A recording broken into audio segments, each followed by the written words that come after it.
Well, thank you very much. My job is to thank our panel and you. So we have a very high quality panel here. Dr. Zhao has worked on Myanmar issues for so many years and learned a lot about 2 weeks ago. In the meantime, Justin has, although he's very young, I feel that he really outperformed me to me. So he's one of the young global leaders of the World Economic Forum. So I'm also part of that process, but I'm one of the older ones. And Maximo obviously is one of our own working on trade and the macro issues. I think more importantly, to thank you. My only regret is we should have another female here. Actually, I violated my own policy. I said I wouldn't accept a role to be a panelist if there is no female. But today, obviously, I'm not a panelist, right? So I'm just give some close remark. But let's make sure that next time we have a big color. Anyway, so I want to also to thank you. I think today probably will be the last event this summer. Is summer still here, right? Yes, August, particularly in terms of temperature. Definitely it's August. So thank you for coming over here during the summer vacation time. So what I wanted to speak is, one is opportunity the Myanmar is facing, the other one is challenging, and finally how we're going to work in Myanmar. In terms of opportunities, I think the country is definitely in a transition from conflicts, from wars, to peace, to stability, to prosperity. We have seen that. And also the markets.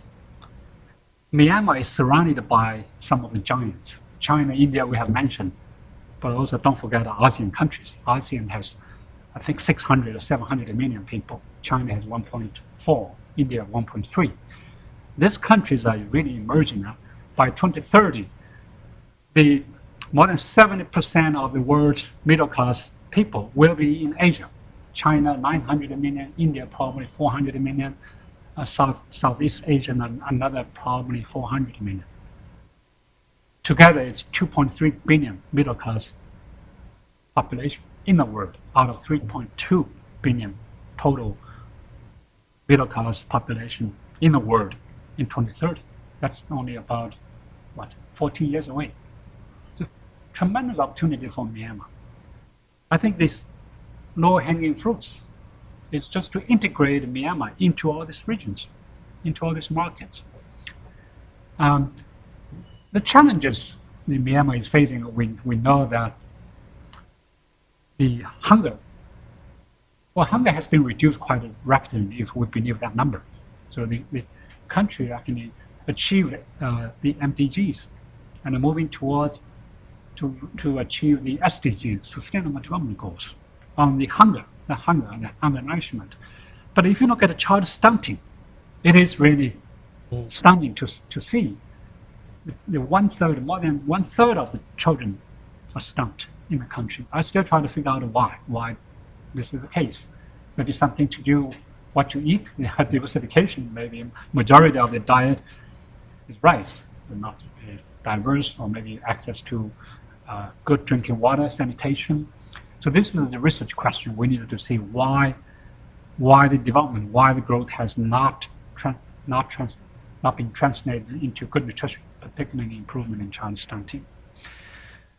Another challenge is obviously capacity. I think Dr. Zhao mentioned that in your final remark, the final point you mentioned. So I visited the countries about 2 weeks ago, Ministry of Agriculture, the universities. I think the capacity is absent, if not zero. And look at the university. The whole country has one professor in agricultural economics, one associate professor in agricultural economics. And incidentally, many of them are females. Most of them are females, if not all. Well, obviously, that's a positive side.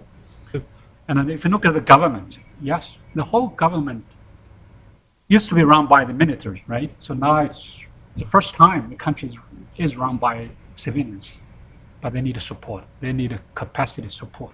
So that's another challenge I would think the country is facing. Then, the ethnicity conflict is a tricky issue, and my view on that is development. If we can provide good livelihoods for people, And this sort of conflict probably will go away. So because conflict and development are highly correlated. If the people are poor, hungry, and they are willing to fight, they are willing to sacrifice even their lives. So let's put the development first. So what should we do? What IFPRI should do?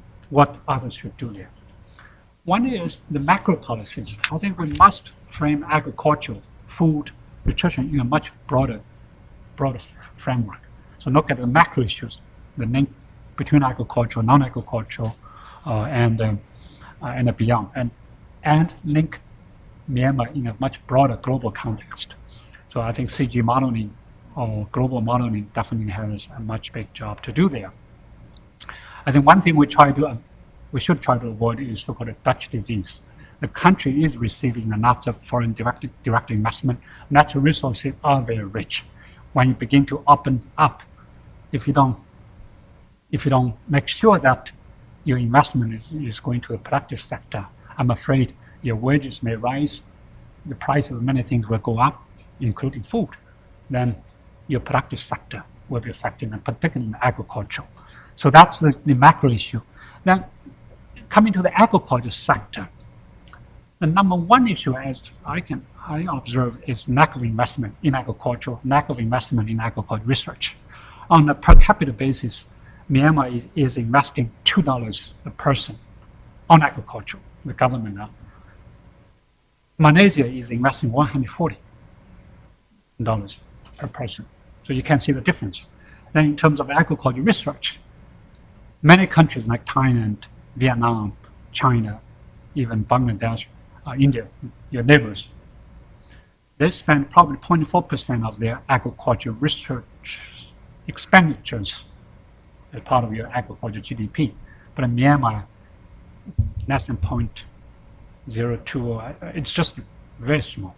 You can look at the research institutes, and even within agriculture, majority of the research capacity is on rice, very much rice dominated, right? Not much in, let's say, vegetables, fruits, or pulses.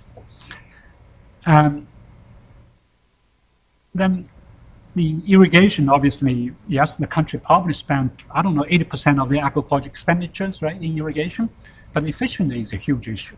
Now, how we are going to improve efficiency in using water is a challenge. Then many other issues like transportation, rural electricity, access to electricity is key. The country is very rich actually in hydronic power, but ironically, when we were in the hotel, we had a blackout 4 or 5 times just in the whole afternoon. So how can we make sure that this sort of electricity generated by some of the foreign direct investment will remain in the country, not exported to China, Thailand, or many other countries? I think the nutrition, Maximo mentioned about a nutrition-sensitive policy or nutrition-sensitive strategy. I would argue that a nutrition-driven strategy. Nutrition-sensitive really means, you evaluate the impact of certain policies on nutrition. I would rather to put nutrition even before you design your policy, design your strategy. Use nutrition as outcome to drive your policy, to drive your strategy. This is very critical to me. Now, what IFPRI should do? So all these issues, challenges are there. In the meantime, the country are having great opportunities. So IFPRI is very much committed to support you, Dr. Zhao, to support the country. We had a chance to meet with the Minister of Agriculture, Permanent Secretary of Agriculture. So they are very eager to have Michigan State, IFPRI, the whole CGIR, the CGIR, IRI, IME are there, but I think their involvement, engagement in the country needs to be scaled up to work on different elements of the agriculture research. And obviously, we are very much committed to work on policy issues. We have experience in working in Bangladesh, India, China, Pakistan, and Vietnam, and Africa as well. So we can bring our experience from other countries to support you, to facilitate your whole process. So once again, thank you very much.